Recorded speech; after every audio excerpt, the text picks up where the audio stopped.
Hello and welcome. I'm Jim Smith. I'm CEO of Thomson Reuters, and it's my distinct pleasure to welcome you here tonight. I'm really pleased that you're able to join us for this important conversation, and I'd like to thank tonight's sponsor, BNY Mellon. We're delighted to host this forum with BNY Mellon and appreciate their full support. You know, innovation is an essential thread that's run through our company for more than 200 years. Running back to the days when Baron Julius Reuters first strapped bond prices on the leg of a carrier pigeon and sent them across the English Channel, to be surpassed only later by the famous story of Baron Reuter in the 1860s hiring an Irish fisherman to intercept the U.S. mail boats as they headed for Southampton.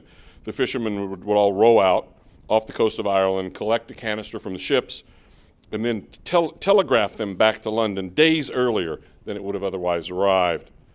This was a very early example of our expertise at low latency transmission, and it allowed the Baron, in fact, to scoop other news services on the death of Abraham Lincoln by days.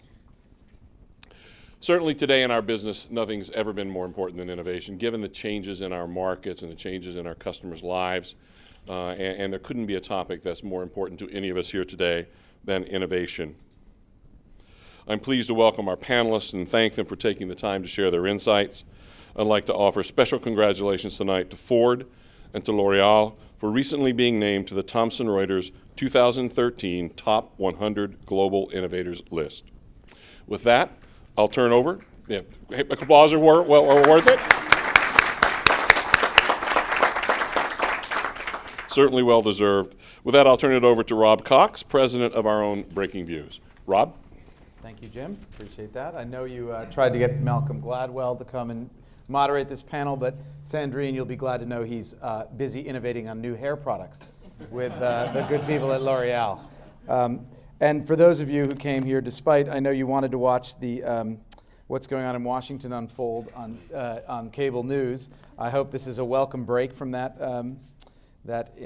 dysfunction.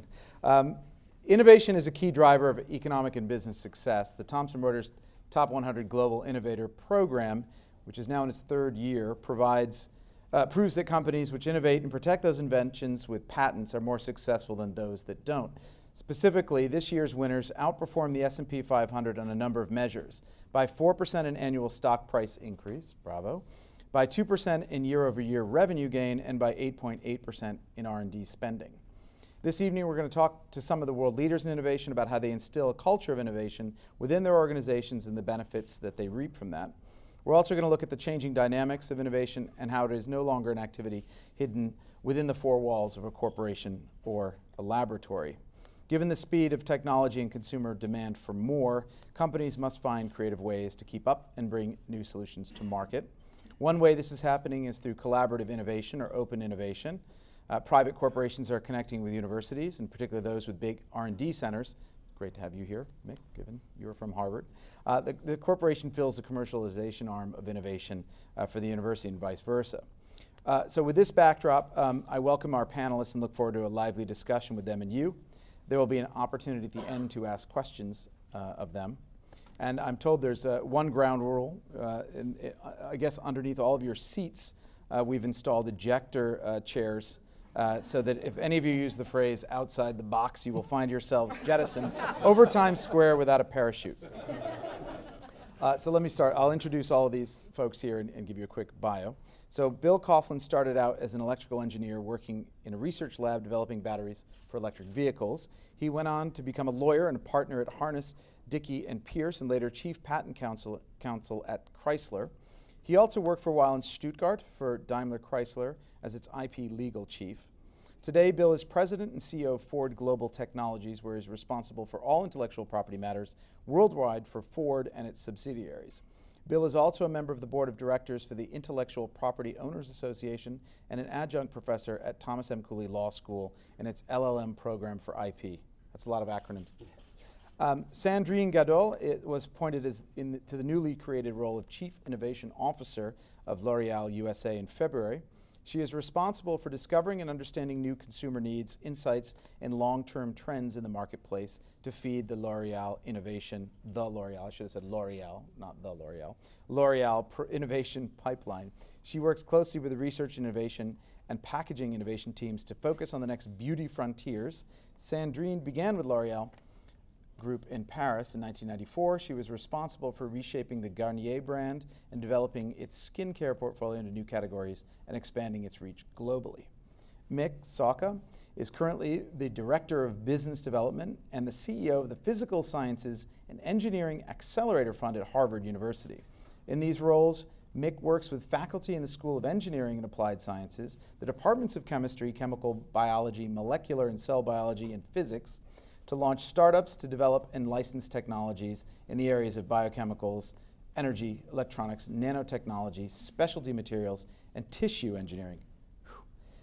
Prior to joining Harvard, MICK led global business units and R&D organizations at 3M, Cabot, and Microbia, and most recently served as the president and CEO of Qteros, an industrial biotech startup. MICK, you also hold a few patents, I understand. Yeah. Okay, so with that, let me start with you, Bill. Sure. So Henry Ford is recognized as one of the most innovative industrialists of all time. His contributions to society, business world, changed the way people live. So how does that legacy he started in the spirit of innovation live on at Ford? How do you keep that going 100 years nearly later? Fortunately for us, there's a lot written about Henry Ford. And when I came to Ford roughly 13 years ago, I tried to read everything that I could about the company and about the man. This is the 150th anniversary of Henry Ford's birth. And one of the stories that I learned from this was he met Thomas Edison one evening, and he was an employee of the Edison Electric Company, and somebody said, you need to meet Henry Ford because he's working on this internal combustion engine car. And this was at a time when Thomas Edison thought that electric vehicles was going to win. And so it might have been a little 100 years off, but aside from that, he didn't go, he actually encouraged Henry Ford, and that encouragement really changed his life, and they became lifelong friends.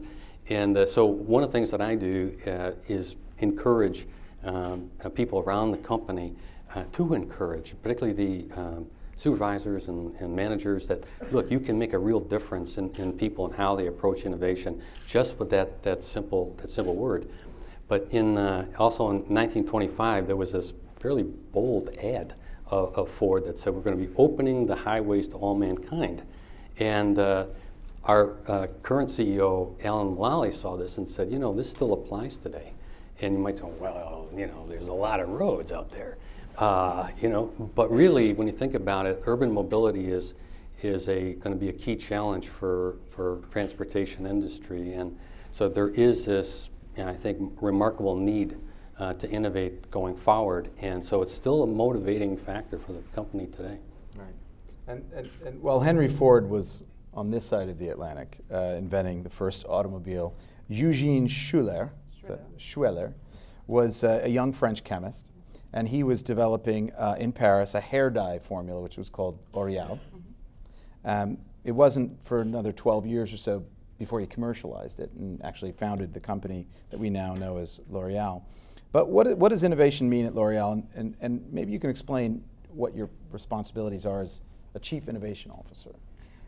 So, like you said, he was a chemist, so I think that L'Oreal is really built around this deep belief that innovation strives based on great groundbreaking science and consumer insights. So it's really like the perfect connection between understanding new unmet needs and putting great technology in front, and the two create the magic of transforming into innovation. So that's our history, that's our culture, because he invented the first hair dye, invented the first sunscreen product based on observation of the first paid vacation in France, people going to the beach and needing to have something to protect from the sun. So it was really based on this kind of very basic observation and understanding and intuition where the market was going, where the consumers were going. So that's our kind of roots, and he kind of built a corporation, like a group, where the belief is that we all have to be what we call poet and peasant, which means like we all are very entrepreneur, but also very much like, head in the stars, where we always try to understand what is the next beauty dream. What can we do better for a consumer? How can we solve a new problem? What is emerging? What is the new taste of the moment? How can we meet that, new needs? So that's our obsession. That's our driving engine. So as newly appointed Chief Innovation Officer, I'm trying to define how we can foster this environment where we do more foresight to really try to understand where consumers are going, what are the new needs emerging, what are the new challenges that we're facing based on changes, socio-economical context, demographics, and to channel what is the long-term vision with our R&I partners to make sure that we're aligned on what are the key battlefields, to channel all the energy and creativity of the organization from a research standpoint to make sure that we're going to make a huge difference in the life of men and women when it comes to beauty. So that's our kind of roadmap, is to make sure that we align with the business on one side. We also kind of put maybe some spotlight on new opportunities that the business don't foresee yet. And that we have the research program in place to make sure that we're prepared for the future and to stay at the top of the innovation. All right, we'll talk. I hope you tell us more about those new opportunities as we go along. Mick, so Harvard, when one thinks about incubators, one doesn't think, or universities incubate, one thinks of Stanford, right? But you are now running the Physical Sciences and Engineering Accelerator Fund at Harvard. Can you tell us a little bit what you're doing with that, with the fund in particular, and how Harvard is sort of fostering innovation broadly? Yeah, so Harvard primarily has been known for, I'll say, more fundamental research as opposed to MIT or Stanford in terms of applied engineering. Not to say there's not innovation, but it's been more at the early stage. And what we're trying to do with these accelerators is take these initial ideas and concepts and, for lack of a better word, accelerate them to where they're investment grade, so to speak. And so 5 years ago, actually, Harvard started what was called the Life Sciences Medical Accelerator. And the idea of that fund is essentially to take ideas that are probably too far along for further government funding. So they're not publication worthy or PhD thesis worthy because they've already done the fundamental research, but they're not quite ready for a venture capital or a business to take them on. And so the accelerator steps in and provides that bridge funding. And that has proven so successful that an HBS grad by the name of Glenn Blavatnik just donated $50 million to Harvard to continue the life sciences accelerator. Being a physical scientist or chemical engineer, they were having all the fun, so we decided to form a physical sciences and engineering accelerator. So we're essentially doing the same thing for the chemistry, physics, material science departments, where again, we try to take sort of nascent ideas and get them to the point where they can be translated into commercial success. And how much money do you have to invest, as it were? Right now, we're probably going to invest on the order of $2 million a year. Right, and so, are these students or graduate students, or who are They're coming generally up with the ideas? postdocs. Postdocs or grad students is who we work with predominantly. We work directly with faculty members, but they're generally going to stay at the university and not go with a startup that gets formed, and it's usually their postdocs. Until it's worth $1 billion, and then. No, then they'll probably still stay as a professor and collect royalties. Actually, that's when you're happiest to be That's a when professor, probably. So it's generally working with the postdocs and the grad students, and then the local VC community or the global VC community to try and get these startups going. Right. Okay. Thank you. So you have a good idea of what these three folks are doing. Maybe it's worth just drilling down a little bit. Let's think about Ford. When innovation, is it happening in a think tank? Is it all in R&D centers? Is it distributed globally throughout your markets? I mean, I read about Tech Shop in Detroit. Maybe you can kind of answer all of those questions at once. Well, they're all of it's yes. We do have a think tank in Silicon Valley that we opened, I think, last year or the year before. And we have a couple brainstorming suites in Dearborn. And one of them is in the building where we house Tech Shop. I was reading the New York Times one day about this company called Tech Shop, and I called them up. And I said, I'm Bill from Ford, and I think you need to come to Detroit, and I think we can help make that happen. That's not your usual function for an in-house lawyer. to do, but that kind of gives you the sense of what Ford, the kind of innovation and empowerment people have within the company.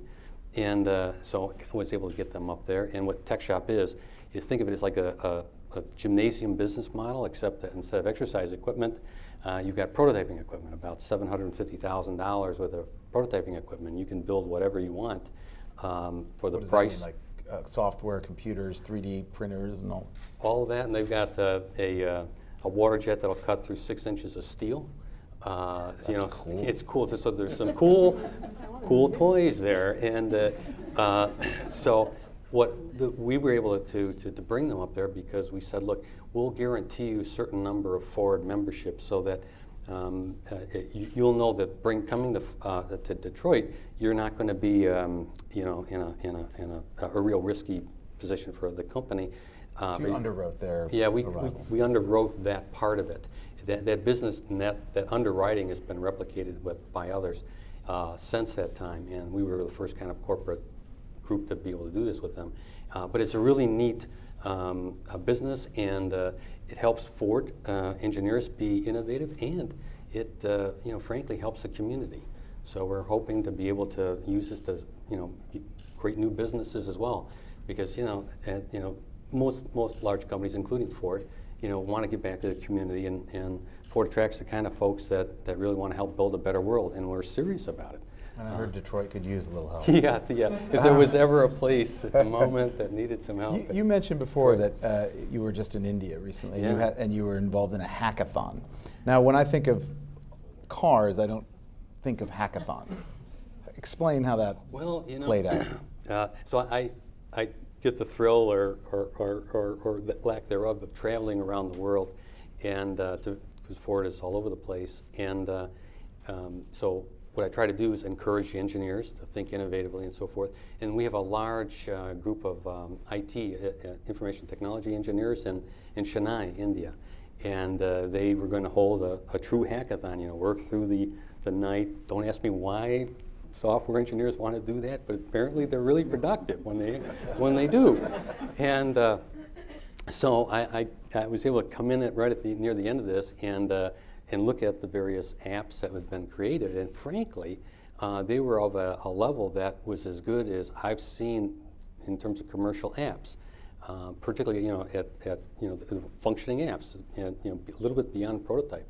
And so one of my functions, roles, is to encourage Ford to actually use what it creates. So rather than here's the winner of the hackathon, yes, very nice, now go back to work. How can we, right? This is kind of typical thinking. How can we take the best of those apps, or a group, combine them and get them into Ford vehicles? And so, I have a lot of fun on this job.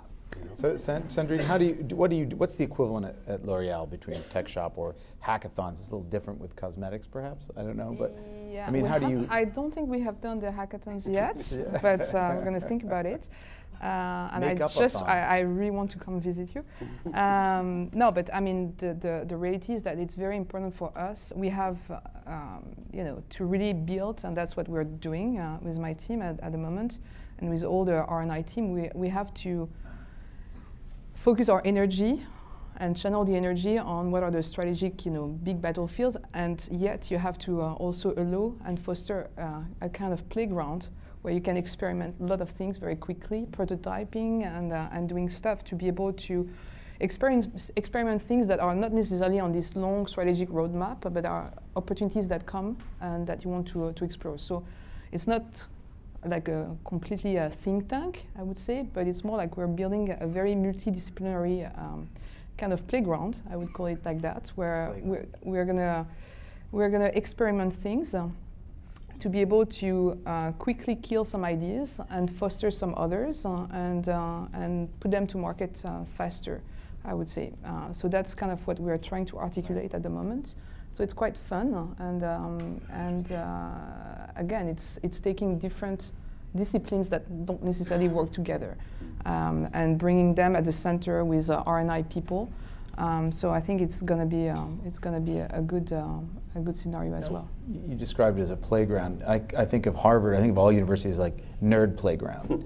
I mean, in a sense, that's what you're there to do. Learn, of course, but if a bunch of postdocs, you're basically there to play in that intellectual fashion, to come up with and innovate, right? I mean, that's... Yeah, no, I mean, that's essentially what we try and do. And then from a business perspective, we're trying to help provide some direction or guidance. Obviously, the faculty members are going to be doing groundbreaking research and pursuing their passion. And our fun part of the job is trying to connect the dots to figure out, okay, for lack of a better analogy, see around corners.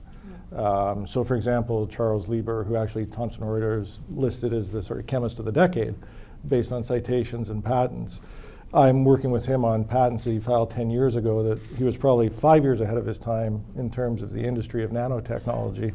And there is applications that are just coming from the patents that he filed 10 years ago where we're getting calls from people saying, oh, I just figured out how to do something with what he figured out 10 years ago initially. So it is fun, it's playing, but the idea is also to try and make money at the same time.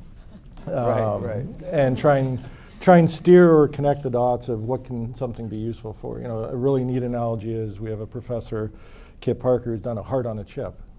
So he's essentially grown heart muscle on a chip and gets it beating. And the idea was to do this for drug assays. Hold on, what? Essentially a little beating heart muscle on a chip.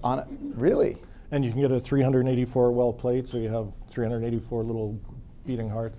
And essentially look at how drugs affect, the cardiotoxicity affects the drug. But what's interesting about innovation is the first use of this technology is probably going to be actually for using quality control in stem cells.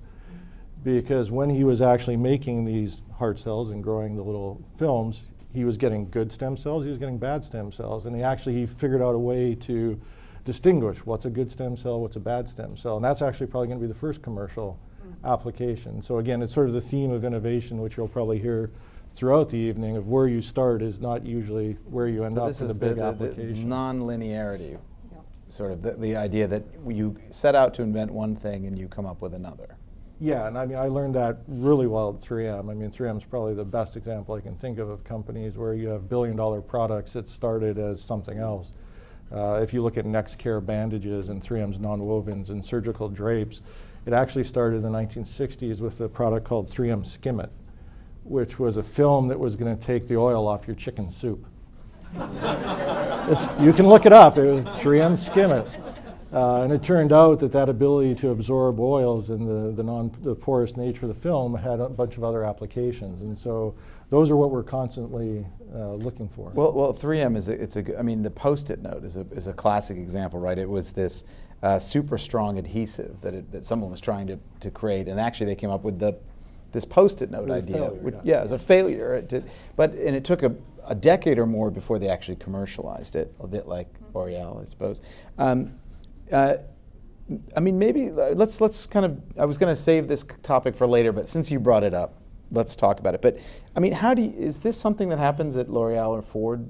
The idea that you set out to do one thing and you come up with, I don't know, Silly Putty was my other favorite example of that, but where you come up with, the Ford Focus, I know, probably wasn't developed that way. But. No, but I think the closest we've come is a couple of researchers got together and asked themselves a question: could we, detect the emotional state of the driver? And and they were able to do that. So Ford actually knows how to detect if you're angry, happy, sad. Now you may not want Ford to know that. And we're still trying to figure out what's the best way to use this. So we've got this, amorphous invention that, we need to figure out how to shape it in a way that becomes, a Post-it note, if you will, in that sense. From our perspective, I think you'll see that the car, instead of getting into the car and trying to adjust things, and it's not quite right sometimes for you, that the car will adjust itself to you. The car will know you, depending on how deeply you want to be known. So like Knight Rider. Yes, I mean, the car, I think you'll find in the future, will have a personality that'll be adjusted to your likes, dislikes, And Who knew that David Hasselhoff would be the great innovator of the automotive industry? What about you, Sandrine? At L'Oreal, how do you deal with the notion that you embark from A to B and you end up in D? Yeah, well, I think that one way to look at it is what we're doing is like we're creating this kind of network where we kind of track some, I would say, key challenges we have on some marketplace. In some, for instance, let's say we're in India and we have to face women's life or men's life and 80% humidity, and you have to find what is the best sweat control or oil control, and then it travels the world, but completely re-engineered because you've cracked a technology that is the best in class to face that challenge. Or you faced the challenge of damaged hair in Brazil, and women that have probably the most damaged hair on earth because of all the chemical treatments they're doing. And if you crack that technology there, basically you can reverse innovation, and it brings the best launch that we had this year, advanced hair care in the US based on that core technology. Oh, is that right? Yeah. And it travels to China where there's other problems, but through not a conditioner, a shampoo. So we take steps aside, and so that's one way. And then to your point, we have some molecular that we just keep learning and expanding their scope, year after year after year. So for instance, LHA, which is a great keratolytic agent, started in acne, and now it has kind of moved to anti-dandruff, and it has moved into other areas. So it's very interesting because you just keep expanding and cross-pollinating the scope of these molecules year after year. So that's the two ways I can see. It's not something you normally think about. I worked at Cabot, and for those of you familiar with Cabot, especially materials company, essentially make carbon black and fumed silica for tires and adhesives for buildings, and yet they're used in makeup, both of them. Huh. So mascara, they'll use carbon black in that, and in the sunscreen, they'll use the silicon dioxide. So it's really a matter of, again, connecting the dots and matching the technology with the application. Yeah. Can I ask, just going back to talking about Harvard a bit, where do you all intersect? I mean, where does what Harvard's doing, and this is sort of this idea of collaborative innovation, with what Ford is doing, and not just Harvard, let's just talk, the academic world. I mean, how does it intersect? Maybe let's start with Harvard, but I'd like to hear, round robin that idea. Yes, I mean, there's two ends of the spectrum. I mean, one is to find a faculty member who's working in a given area, and a company specifically that's interested in that technology, and you set up a collaboration, and it's one-off. But what we're trying to do more of, especially at Harvard, is strategic alliances. And we've actually done one of those with one of the winners this year, Roche, where we have a multi-year, multi-million-dollar strategic alliance where the company actually comes in with requests for proposals of here's the problems that we're facing, and we broadcast that throughout the university. And faculty, likewise, once they know what Roche is working on, can put proposals into Roche. And so essentially it gives the companies access to the whole university's brain trust, so to speak. And the company can pick and choose which proposals they want to fund and which ones they work on. And really the relationship, because again, the technologies at universities are generally very early. The idea is for the companies to come in and essentially get a relatively low-cost option on what could become a valuable technology. And so again, our job is to try and facilitate those interactions, especially because a lot of researchers are used to having just government funding. And so our office is specifically focused on getting industry funding. So after that Zuckerberg guy left in sophomore year, you guys were like, oh man. Well, between Gates and Zuckerberg, yeah, it's like. Oh, Lord. But how do you work, Sandrine? I mean, do you have any partnerships with universities? Yeah, absolutely, we do. So all of our research centers have a strong partnership with some of the top researchers in the university world. Not to quote MIT, I mean, many of your colleagues, so we have programs because open innovation is part of what we do. So definitely, and it's critical, and it's growing, and it's something that we put a lot of attention to, and not only in the traditional, I would say, field of R&I, but also outside in terms of looking at startups, all this very bubbly world. There's a lot going on. So we are really building strategic partnerships on new knowledge fields where we find that there's really an added value and common goal to crack, a new knowledge. Right. So and it can what be on about- material or it can be just on true or Right. fundamental knowledge, because that's what we do. Well, one of the most favorite parts of my job is to be part of Ford's executive committee for universities. So I get to go out a couple of times a year to MIT or Michigan, University of Michigan, and so forth, and hobnob with the professors, and they tell us what they would like us to be working on together, or here's where they are on a particular project. And we have projects with quite a few universities. Those are probably our strongest alliances, but we have in China. I was just in Australia meeting with 6 universities there. And so the university, I think, is a key enabler to innovation in our country and globally. And if used properly, you can really advance the ball, and that's how we use it. You say if used properly. I wonder what kind of conflict or tension. What's the quid pro quo? And then the other part of that, and this is for you, Mick. What is the? I mean, a lot of this must be government funding that goes through, then gets channeled back to the corporate world.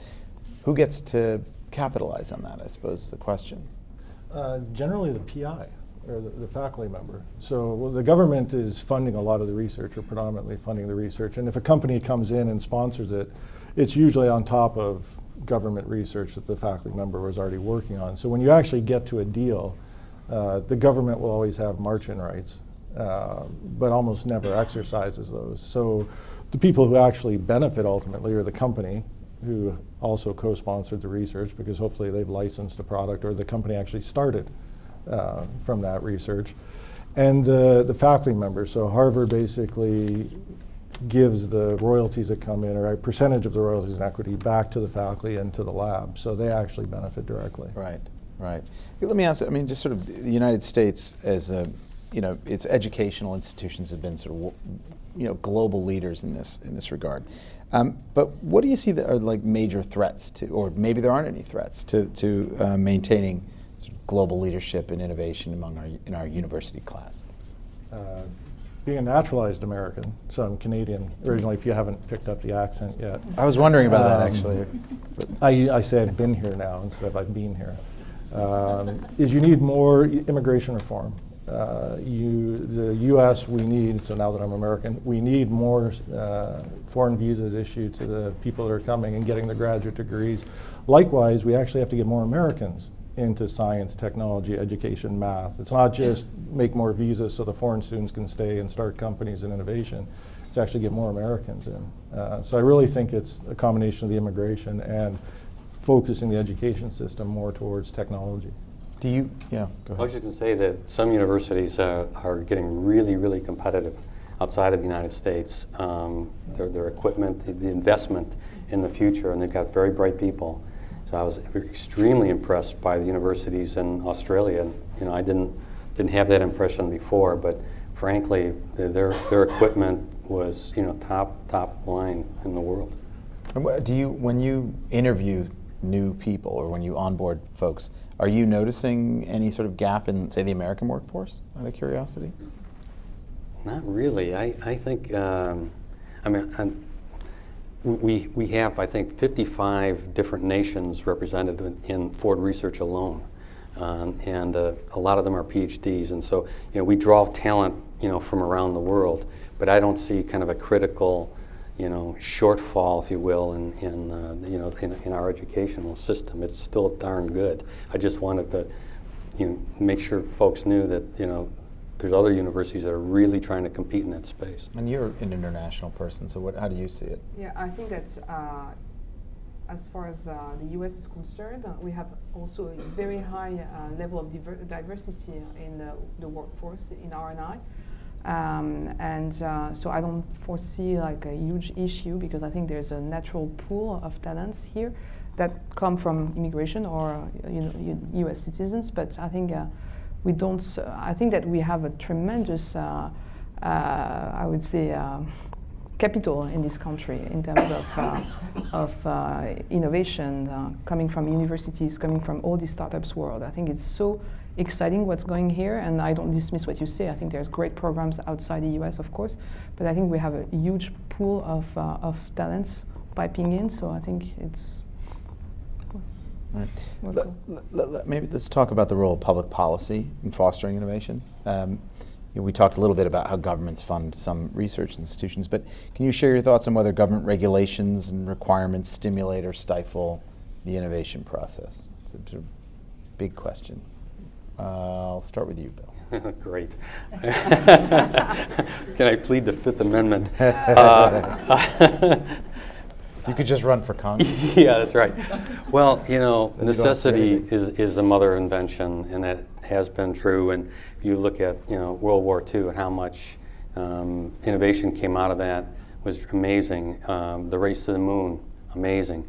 So can governments play a role in accelerating innovation, challenging industry, academia? The answer is yes.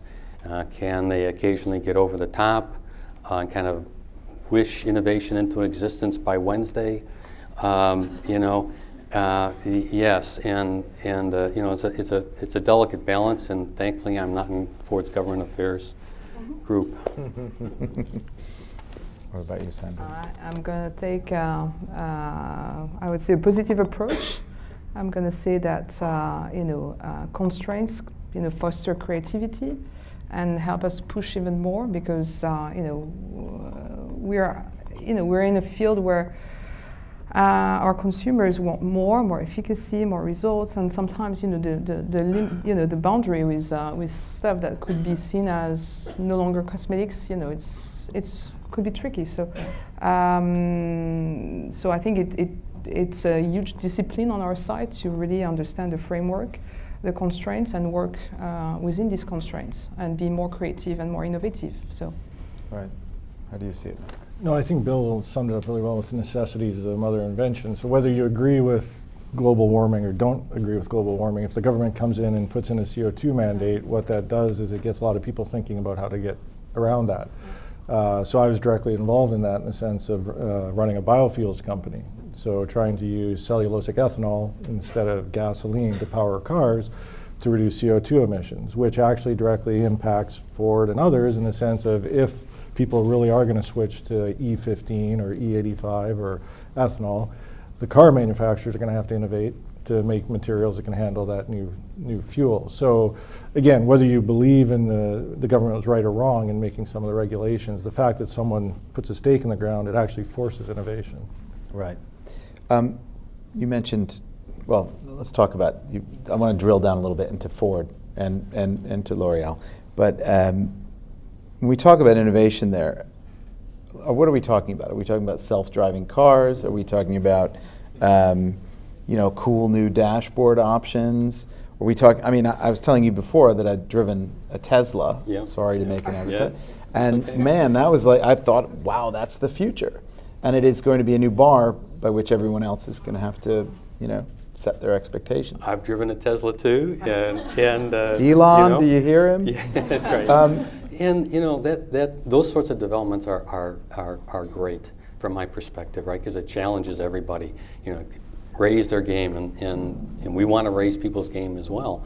And just wait until you see the next F-150. That's a truck, right? It's a truck. What is it? It's going to have wings? Yeah, no. I won't say I pity our competitors, but it's going to be really, really good. And that'll challenge them, right? And so that's good. Innovation in the auto industry is usually across the board. So for example, we have literally the world's best engine. It's a 1-liter 3-cylinder engine. You haven't seen it here in the United States, but it's the International Engine of the Year 2 times in a row. And there's this really great commercial in Germany where someone is asking, reporters asking, who makes the best engine, and when they tell them Ford, what, so a little bit of surprising, but we are innovating across the board, lightweighting, green, safe, smart, really focusing on our brand pillars, and it's paying off. What about the self-driving? Oh yeah, vehicle? self-driving. Well, you know, a number of companies have, you know, announced, you know, end of decade, you know, fully self-driving cars, and that's like 6 years away. I think it's a little optimistic. I do think that you will see, you know, moving, you know, fairly rapidly in that direction. But the driver is still going to be sitting in the driver's seat. I don't see, you know, in that time period, everybody moving to the back seat of the car anytime soon. That's frightening. That's truly frightening. When will we phase out the combustion engine completely? Oh. Not in the foreseeable future. It really has been pretty terrific. I think you'll see, you know, plug-in hybrids possibly becoming a much bigger part of the market in the future.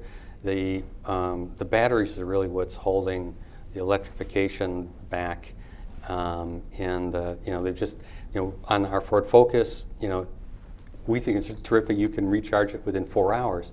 You know, that it really is good. So don't get me wrong, but you know, we need another breakthrough to get it down to, you know, going into charging in 10 minutes. You know, Elon Musk has a swap out, you know, that he's proposing. But, you know, ultimately, you know, convenience is going to make a big difference in the future, and breakthrough is needed. Right.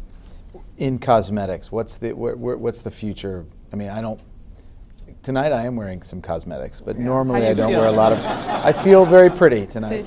I will say, I did ask for some glitter and blue eyeshadow. They didn't give it to me. But I mean, what is the future of, you know, how do you see? I think innovation? that ultimately the dream is that, you know, it's no longer the women that have to, or men, to adapt their beauty strategies and try to navigate, you know. And it's very interesting when you go to and you do a home visit and you see how much, you know, invention and creativity people kind of deploy to try to achieve a goal. Right. It's amazing. I mean, honestly, they use our product sometimes completely the other way around because, and you're like, why are they doing that? But it's because we haven't cracked that one yet. So that's pretty interesting. So the future is that no longer, you know, the people will have to adapt their beauty strategies or try to fix our product in their beauty strategies, but the product will be so smart, it will adapt to the person. So that's the ultimate goal of you know, customization, like the really smart product. You know, another dream is, of course, you know, we have the 1 billion consumer ambition. So of course we're looking at what is going to be the makeup, the skincare for, you know, these women 60 plus. So for the senior pool, I mean, we have 380 million of these women to satisfy, not to say men. So that's another frontier, and that's, you know, I think this is going to be a huge market potential. And of course, the multicultural consumer is another one that's super relevant when we think about beauty, especially in countries like the US or the Americas. So that's the future. It's to bring new solutions to these consumers to better achieve their beauty aspiration and to ultimately deliver products that are smarter and smarter and smarter, and that help people to navigate and get faster to their goal. It's interesting what you say. So part of it is you find what is the problem you're solving for. It's sort of like that's sort of what drives innovation to some degree. I mean, how do you, it's when you're in, it's easy when you're building cars and you know what the constraints are, you know, whether it's, you know, CO2 emissions, whatever it might be. For cosmetics, I can understand you say, okay, how do you make these people feel? Now, obviously, if you got men to wear makeup, that would be a huge market upsell. But no, when you work on that, work on that. But almost there. But with at a university, how do you solve for what problems are you? How do you identify a problem that you need to solve? You probably don't. I mean, in terms of innovation, I look at it as a matrix, sort of a 2x2, where if you've got applications and you've got technologies, and you're essentially just trying to fill in that matrix in terms of take every one of my technologies and apply it to every market I can think of, and then when I'm done doing that, I either get more technologies and innovate, or I get more applications. But from a university perspective, it's generally a technology push. There's people that say it's all market pull. There's people that say it's all technology push. I mean, it really doesn't matter which philosophy you have, as long as you continually try to connect those two together. Although I will argue, I'd say from my experience, the technology push, where you're just inventing something new, generally leads to breakthroughs because you're applying it to something someone didn't know they needed, or something wasn't looking for something. Right. It's not saying all market pull innovation is incremental, but the university, you tend to get more disruptive technologies when you're doing something no one's done before, without constrained by, I have to solve this problem. The difficult part is then when you have to work with that technology and say, well, now I actually have to apply it and solve the problem. Right. But I think it's more universities are really just out there, essentially, back to your point of the playground, so to speak, analogy, playing with things, seeing what you can do with technology, and then it goes back to the temporal aspect of innovation. It takes time to figure out where those connections are going to be made. Just to use another analogy from Cabot, there was a researcher who invented a carbon black to help the hysteresis, or the wear of a tire on the road. And what was the word you just used? Hysteresis. Word of the day. Word of the day. But it was 2 orders of magnitude too expensive to go into tires. So he surface modified the carbon black. And it turned out to be a huge industry for inkjet printing, because the carbon black, the surface modification allowed the carbon black to stay stable in your inkjet printer on your desk. So if you imagine your inkjet printer, they're all aqueous based with pigment in them. If that pigment settles and it plugs, it's not going to last very long. So that actually was a technology that started in tires, went to inkjet printing, and then most recently went into LCD screens. So for all of the TVs or all of your computer screens, you have a black, essentially matrix, where all the color pixels are in between. They now use carbon black for that. And this all came from someone who was trying to make tires with carbon black at 25 cents a kilo adhere to the road better. Yeah, it sounds like a pretty, it's a silly putty. Well, it goes back to your comment about the 10 or 12 years. Right. You have to have the commitment to wait that long and be patient. Intellectual property. You're the attorney here, so I'm going to ask you the question. I mean, how do you use IP to sort of in your business to innovate, or I should say, protect innovation? Well, Ford uses intellectual property team really for competitive advantage. We're a little unusual from most intellectual property corporate teams, because we get to reinvest some of the money we make. And so like MICK's got a fund, we have a fund, and that fund is... That sounds like incentivized lawyers. Oh, man. Well, corporations need to be nimble. They need to be flexible, and sometimes, large corporations have fixed budgets, and those are usually stressed and so forth. So a new opportunity comes through. How do you capitalize on that right away? We can do that within Ford. So, wasn't that long ago I got a call from our chief technical officer who told me that there was a small software company locally that kind of had a Silicon Valley mindset, and they were for sale.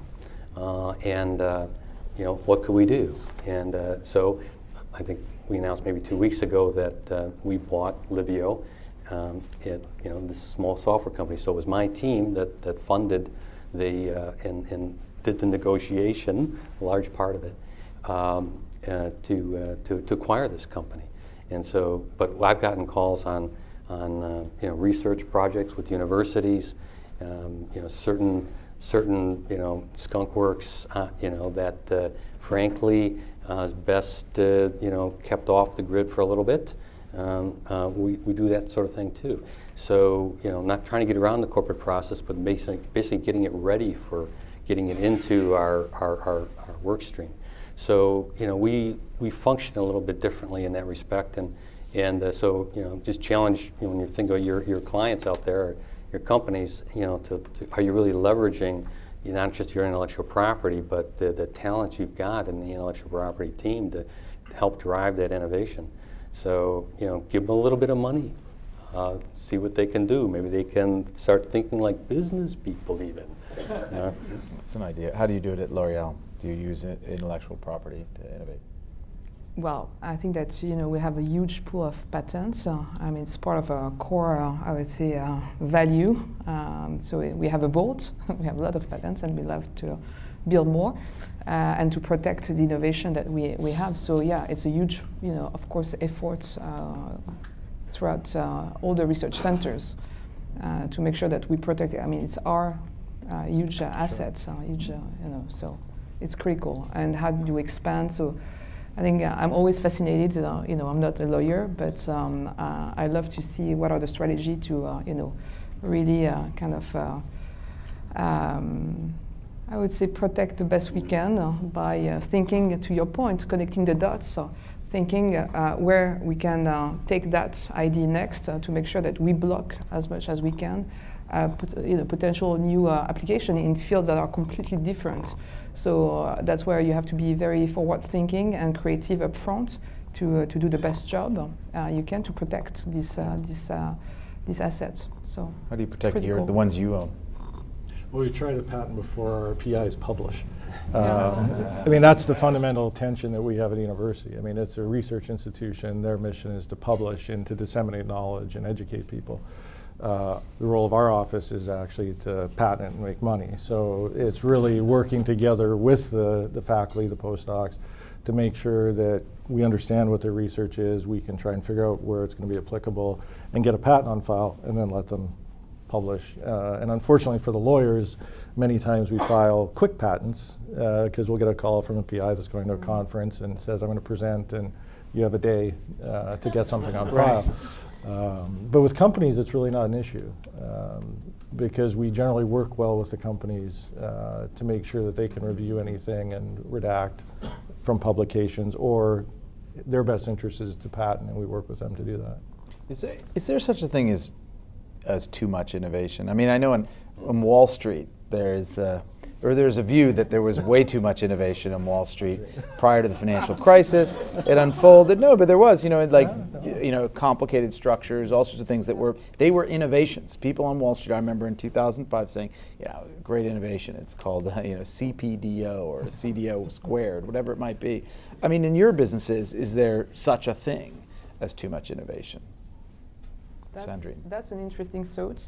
I don't think we are in a very fast-paced, category that live and thrive through innovation, through newness. So it's a fine act or fine balance to kind of feed that market, and on the flip side, to also build sustainable innovation, because it's not about one that chases the other one. Or kill the innovation that kills the innovation. It's really to make sure that we have a huge pool of sustainable innovation based on this groundbreaking science, and on top of that, to seize opportunities. So I don't think that we have too much innovation. I think that it's about also defining what type of innovations we need, because there's kind of three sorts. There's kind of the incremental innovation, things that you might not necessarily quote unquote as innovation, but we had this interesting discussion with some person today, and thinking about the shampoo, the steak shampoo. You might think that there's been no innovation in shampoo, but try a shampoo that might have sat in your bathroom from 10 years back, and try that now. Yeah. Might still be there. And you'll be amazed to see the gap, because there's been a lot of steps in the 10 years to make it better and better and better, and to be what it is today. So it's incremental, there's more radical innovation that we're seeking to really kind of step change the category. And then of course there's more like the disruptive one that they don't happen often, but they're absolutely necessary to be game changer. So we're super happy, for instance, to have Clarisonic as a brand. In cleanser, it's completely a game changer that helps valorize the category, that helps to really improve the efficacy, the performance, and basically the end result for the women or the men that is using it. So there's different type of level of innovation. So there's not enough. We just need to kind of, I would say, organize what we need. At Ford, have you ever Is there some, or maybe in any other company you've worked for, have you ever seen an example where you innovated too much? I mean, one could say, you know, I think of New Coke as like the sort of the classic example of innovation. But just anecdotally, the other day I was in a store and I saw like 8 different Kit Kats. So it was a store in Japan, so you know, it's like that's a different thing. But it was like, okay, no. Too much innovation. And what is a Kit Kat? Is it really supposed to be green tea? I mean, I'm just curious, like whether in your, you know, whether there's, you know, the Edsel, or I don't know what it is, but is it where someone just you innovate ahead of yours? Maybe do you have a thought on that? No, I'm just reacting that you're right. I mean, if it's like over segmentation that kind of lose the consumer, then you've done a bad job. That's for sure. I mean, it has to be relevant. That's just marketing. That's just a marketing screw up, or is that an innovation screw up? How would that be? I would say that's probably more like yeah.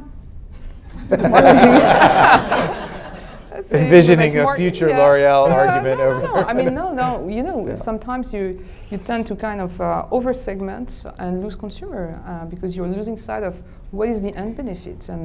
And you know, we have this discussion on some of our categories where we see the category in the marketplace becoming so complicated that, to your point, it doesn't make any more sense. So you have to kind of go back to the drawing board and say what women do want. What is relevant, because to your point, like 5 different sorts of Kit Kat, not to quote my categories, it's too much. It doesn't make sense. Is it relevant or not?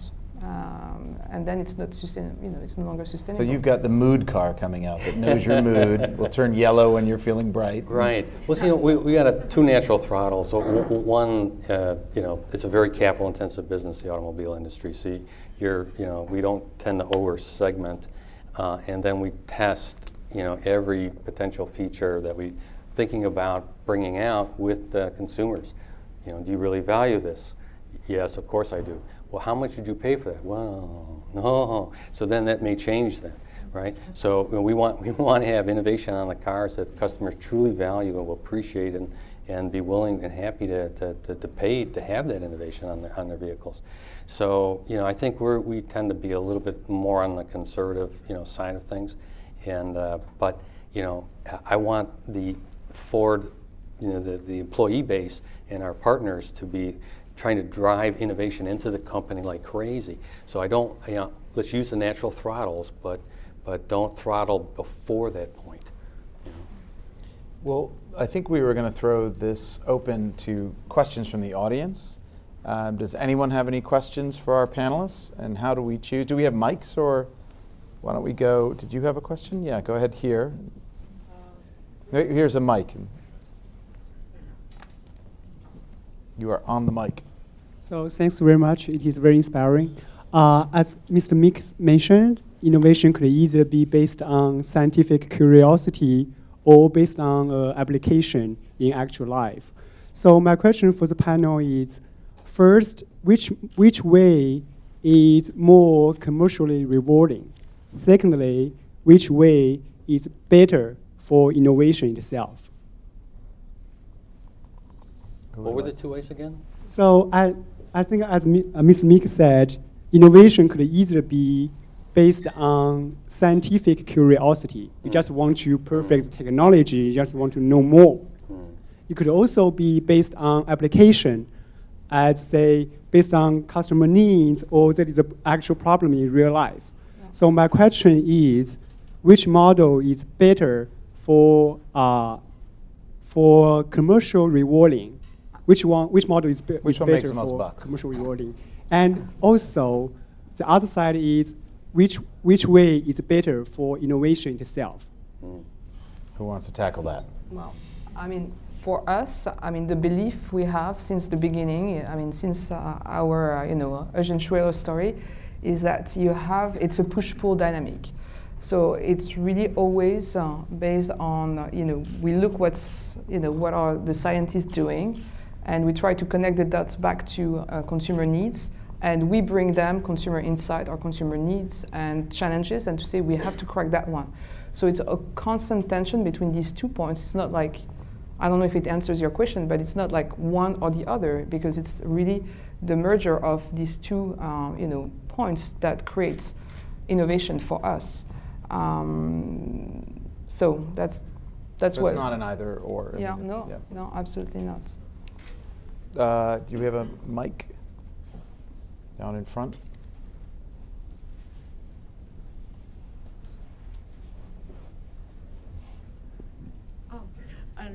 Right now, we are talking about the machine-to-machine technology, and Cisco estimated that by 2020, we will have 50 billion things connected. Instead of connected to the Internet of the computer, will be Internet of Things. That will have a major impact on in the automobile industry. What do you see of that? Thank you.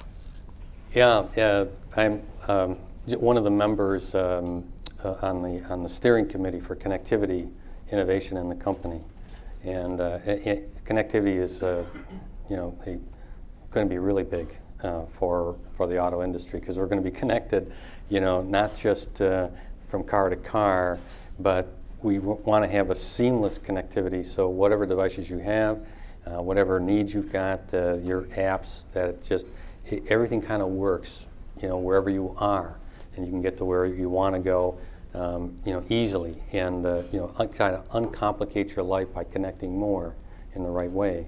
So this is a huge opportunity for innovation across the world to see who can really solve that riddle of being able to use everything connected to everything else, but do it in a way that is easy enough for your mother to use without.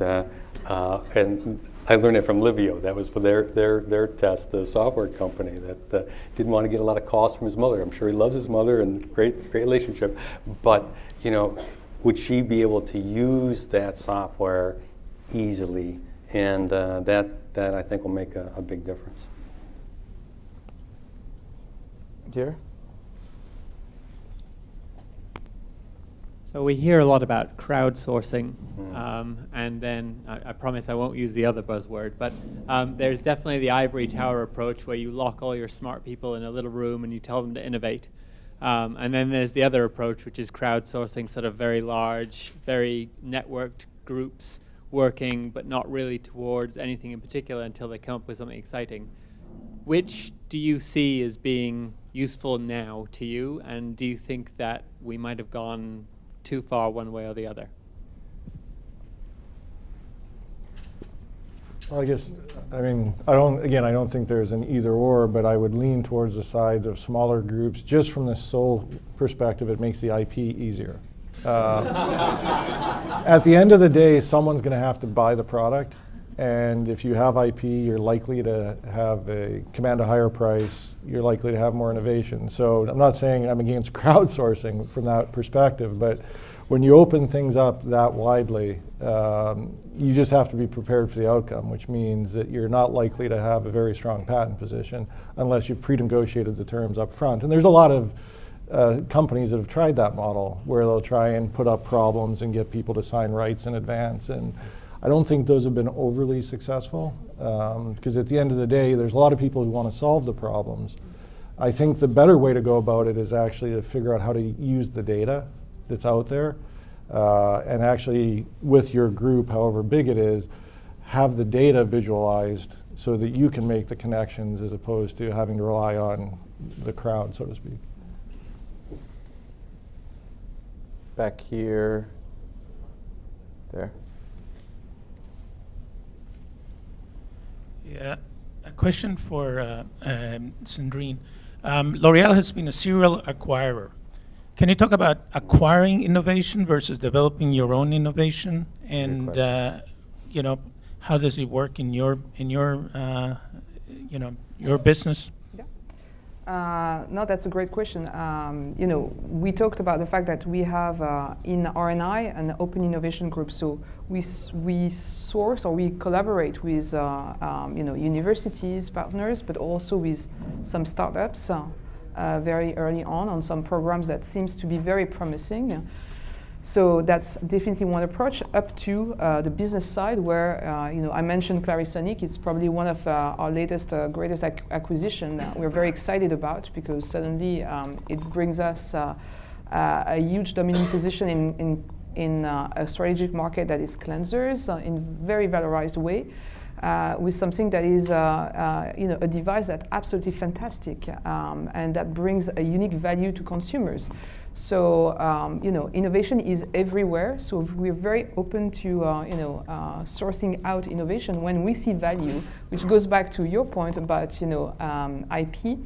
And making sure that there's a real value added in what we're bringing and in the groups we're taking as part of the L'Oréal family.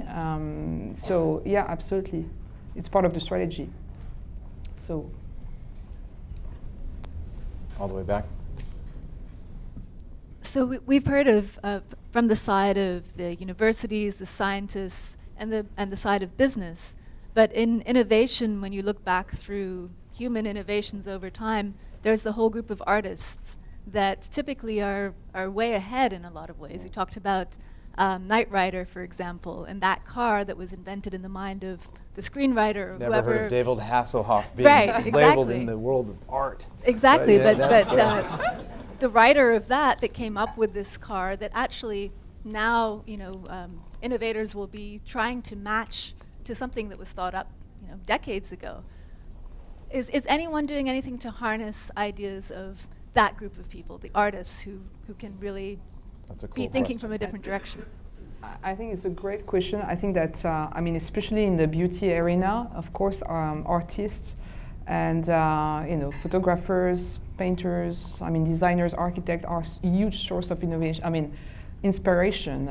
Lady Gaga, As one of them. Kiss.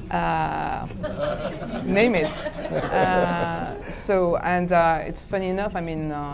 You don't want to sit in a plane like a long flight next to someone that works at L'Oréal, because usually what we do is that we literally tear down pages and pages of magazines. We usually have pies like that, and we tear down pages, and we have all our kind of mood boards or like inspirations, and it can go from architecture to new contemporary artists to photographs.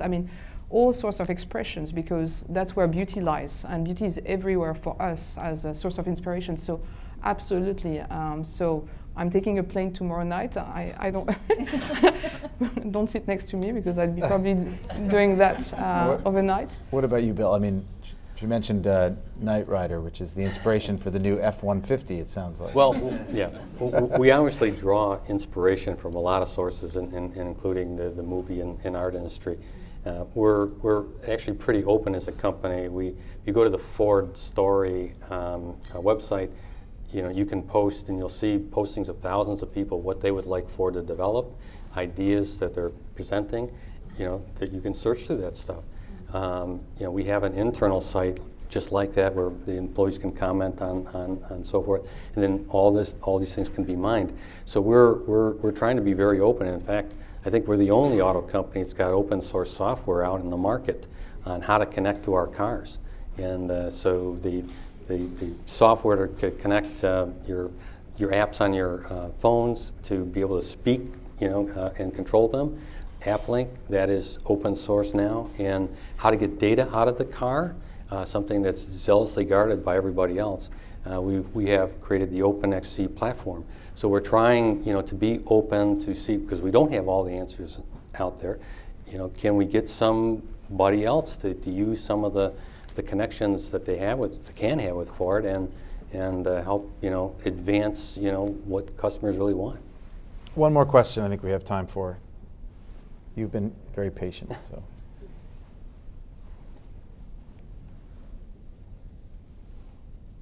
Thank you. I'll make a quick statement and ask each of you to comment. I would argue that innovation is the largest untapped resource. If you look at the statistics and the data from various studies, less than, probably somewhere around about 2% of all innovation ever actually gets licensed and utilized. Or if you take Lord Sainsbury's data when he was Minister of Innovation for Britain, over 30% of all R&D is totally wasted reinventing something that's already been invented. Or if you take the White House study, that every year $1 trillion worth, so we know it must be true, by the way, $1 trillion worth of IP is stolen from American businesses every year. Surely this is the largest untapped resource that we have, and if we really want to turn the global economy around, we have to find a better way of managing innovation, both in the enterprise and at the national level. So I just asked for quick comments on that. Well, Mick, do you want to hit that first? Yeah, no, I guess I fully agree, and I think the way around that to increase the percentages, again, goes back to things that Thomson Reuters can actually do. If you look at their Thomson Innovation and their Themescape product and their ability to connect the dots, that's how to get rid of the inefficiency that you see. So that if I'm working with a researcher, and let's say they're working on 3D printing of a tissue, I can quickly go look and scan what's been done and go to the researcher and go, you know what, your idea is really not that useful. But if I can't do that, then yes, people reinvent the wheel and it's inefficient. So whether it's in a company or in the sort of global economy, managing that data, as I see, is the biggest issue of how to make it more productive. I mean, for us, it's clearly, the role I'm in is to make sure that we're channeling, all this research effort to make sure that it goes after some strategic battlefields that we foresee, and it's not wasted or we're not duplicating, and also to connect the dots with the other, groups, because we have groups in Japan, in France, so to make sure that we don't duplicate efforts, and that what we are putting as effort, resources, money in the research, which is huge, and it's a huge commitment of L'Oréal behind the science, is absolutely critical in terms of growing our business and going after new consumer needs that we foresee as strategic. So just to your point, absolutely yes, to make it more efficient. Well, research projects that would appear to fail really are, generally speaking, stepping stones. So Thomas Edison, I don't think, would have seen the 1,000 experiments on what filaments would work as all failures. But intellectual property is how we deal with it, how we make deals can make a big difference on the theft issue. So, for example, when Ford decided to sell Volvo cars to a Chinese company, Volvo Cars was pretty integrated into Ford. So how do we do that in a way that we don't get ripped off and so forth? And what we did, frankly, because I was part of that, was to say, look, you want to be a good steward of intellectual property. Look, we'll take you at your word, but we're going to teach you the best practices of how to maintain and respect intellectual property that Ford does.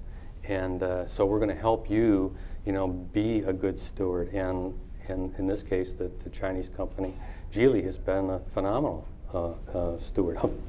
Hoping, knock on wood, really just really good. So, if you're reasonable about intellectual property, you're not, so possessive about it, or hot dog, we're going to get bazillions of money from this company, or the other company expects bazillions from you, which is often the case in intellectual property. People's expectations are more realistic. Maybe they'll come and call instead of just taking and making workable deals. And so at Ford, our view is, look, we don't have any sacred technology as such that if there's a good business case for licensing, we're going to present it. And it doesn't matter if it's core, non-core, competitor, non-competitor, it doesn't matter to me. As long as there's a good business case for doing it, it's responsible. And I think it's the right approach. So Geely, I heard they're coming out with a Focus with a K. I think that ends the panel portion of our evening. I thank all of you for coming. Sandrine, Mick, Bill, thank you very much for participating.